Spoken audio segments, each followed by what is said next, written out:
Allez, donne-leur une chance et tu verras. Salut mes petits loups solitaires. Alors comme ça on essaie d'entreprendre tout seul. Ça va être chaud, ça va être très très chaud. Malheureusement, hein, je vous fais passer le message, mais globalement les gens en dehors, hein, quand ils vont voir votre projet, ce que vous faites, etc., ils vont forcément vous comparer à des mastodontes comme Louis Vuitton, etc., et toutes leurs cliques, parce que les gens ils ont aucune conscience en fait du boulot que c'est. Faut bien se dire, hein, c'est pour eux quand ils voient un vêtement dans une vitrine, ils se disent ah ouais bah ça a été fait en 5 minutes. Ils se disent pas voilà qu'il faut 17 machines pour le faire bien, ils se disent pas que voilà il faut quand même quelques heures si on est tout seul, ils se disent pas ça. Et ils ont peut-être bien raison parce que bah, le prix il est quand même assez cohérent par rapport à la qualité et au prix de la création d'un vêtement simple parce qu'il a été fait en très grande quantité. Donc malheureusement, ça ils vont pas le voir. Ils vont juste voir en fait ce que vous faites sur les réseaux sociaux et quel est le prix de votre vêtement. Rien d'autre. Ils vont vous comparer à ces géants là qui ont des milliards avec eux, qui ont les meilleures stars, tout ce qu'ils veulent. Et vous allez quand même affronter ça tout seul. Donc dans cette vidéo, hein, on va parler justement de l'importance quand même d'avoir une petite équipe, de ne surtout pas être seul, pour pouvoir en fait quelque part concurrencer en fait les marques sur leurs réseaux sociaux avec les maigres moyens que vous avez. Mais évidemment là vous commencez je pense aussi à connaître. Avant de passer au plus gros du sujet, je vous envoie ma petite pub et puis on se voit très bientôt. Allez, c'est la stop pub. Direction yomikoji.com pour choper toutes les ventes de ouf, comme ce crop top super méga funky. N'hésite pas à acheter beaucoup de produits. Pour les plus courageux, des patrons seront disponibles pour créer des pièces de malade mentale.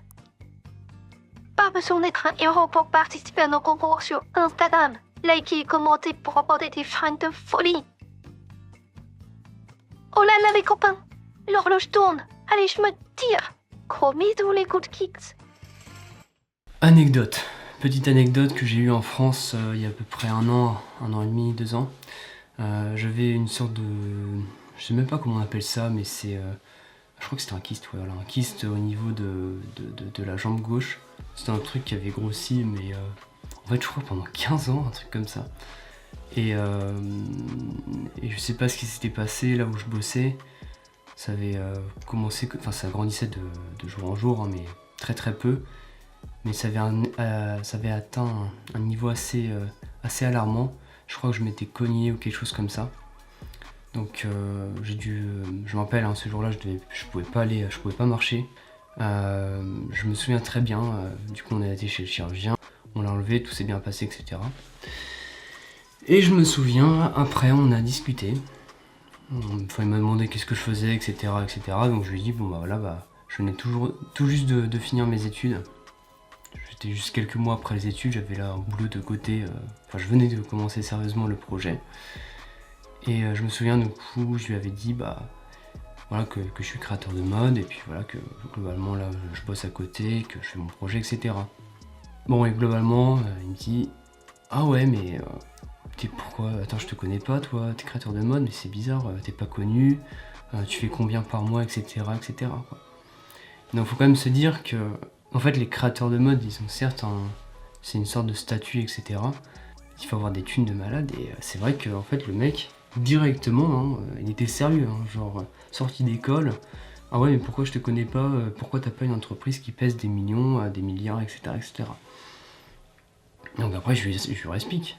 Je me dis ok c'est un boomer, c'est le mec il est un peu vieux, ça y est il a fait ses petites études de 7 ans, il s'est pignolé pendant toutes ses études, ok c'est bon maintenant il est à Belleville, les 30 glorieuses, patati patata.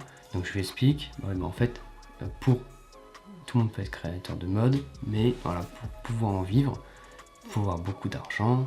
Aujourd'hui c'est compliqué, les gens ils ont moins d'argent aussi, donc forcément c'est plus difficile d'acquérir du matos et c'est plus difficile de le revendre.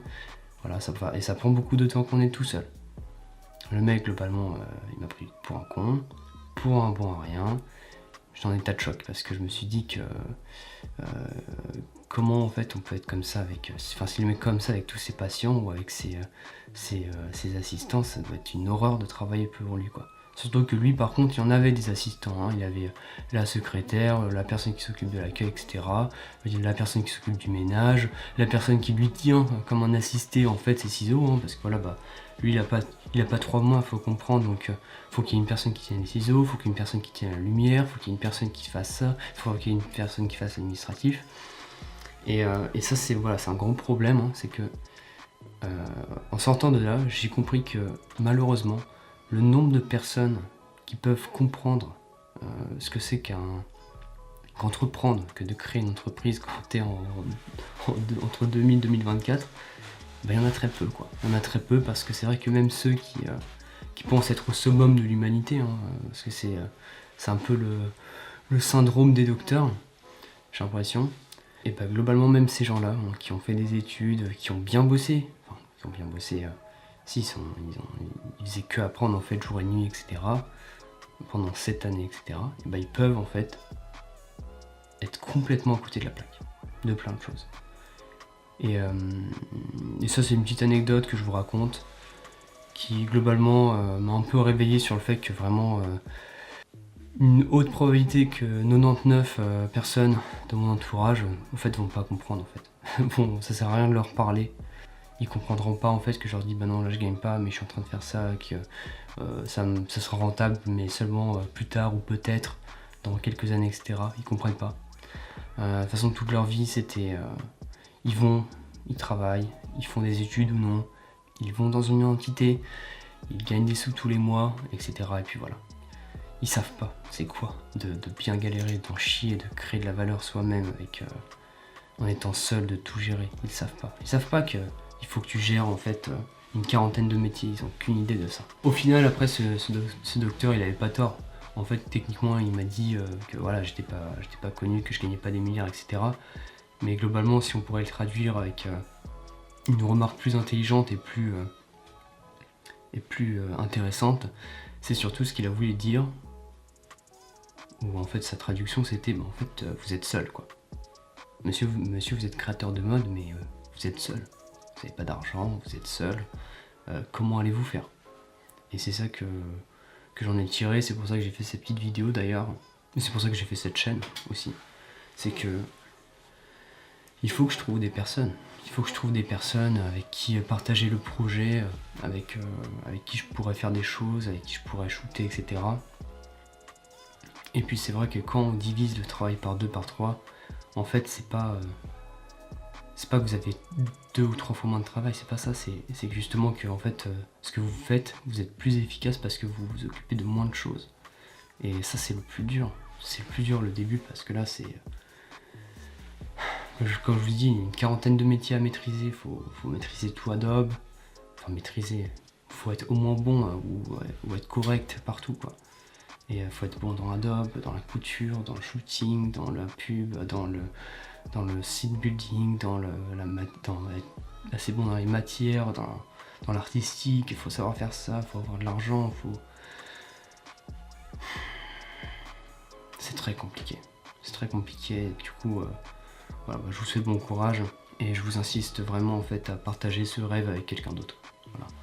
Donc par exemple s'il y a des personnes qui me regardent, qui sont en école de mode, dans un milieu assez artistique, en fait, profitez-en pour vous faire des potes, des bons potes, et partager le projet avec eux parce que vous allez tout seul en fait. Moi j'en connais beaucoup des créateurs de mode, hein.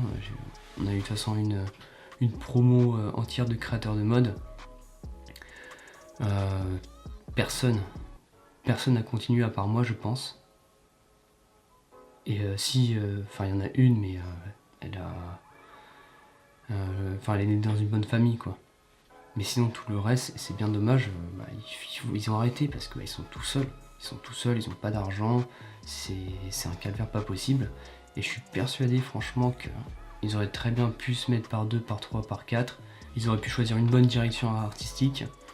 Et puis voilà, ils auraient pu commencer à faire des pépettes, surtout à faire un truc qui leur appartient quoi. Là maintenant ils bossent dans des grandes entités, hein, comme le fameux docteur, le chirurgien. Et puis voilà quoi, ils gagnent des sous comme à la totote, hein, ils se lèvent à la même heure, etc. Il n'y a aucune dopamine. La vie elle est tellement simple en fait quand j'y pense. Le salariat, c'est très simple. Là, je gagne 2K dans un boulot en Pologne. C'est simple, quoi. Je perds pas d'argent. Je suis là, je suis payé toutes les heures, j'ai des primes.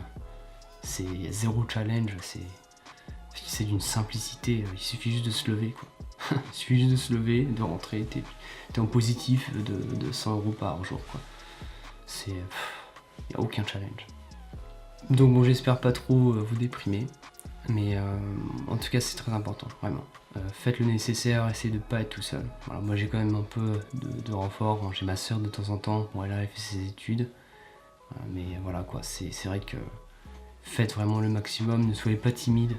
En fait, allez voir une personne, bah tiens, ça ne dirait pas de faire ça parce que je peux vous garantir que les chances que ça réussisse sont exponentielles en fait, hein, dès que vous êtes à plusieurs. Donc voilà. Bon, je vous souhaite le meilleur, bon courage. Je vous souhaite une superbe recherche et beaucoup de chance. Et on se revoit très bientôt. Ciao ciao.